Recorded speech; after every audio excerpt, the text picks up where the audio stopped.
Hello guys, in today's video I will be showing you how to fix Shopify handgun problem. So the answer is easy, just go to the settings and then scroll down to the apps section and then go to the search and search Shopify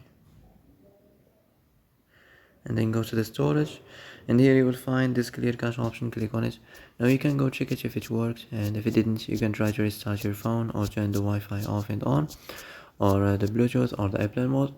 Also you can try to clear data, but be careful. If you clear data, all these applications data will be deleted. This includes all files, the settings, the accounts, the databases, etc. So be careful if you want to clear your data.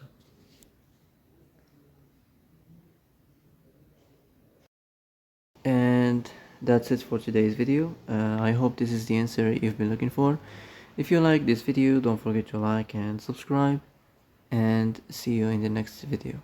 Thanks for watching.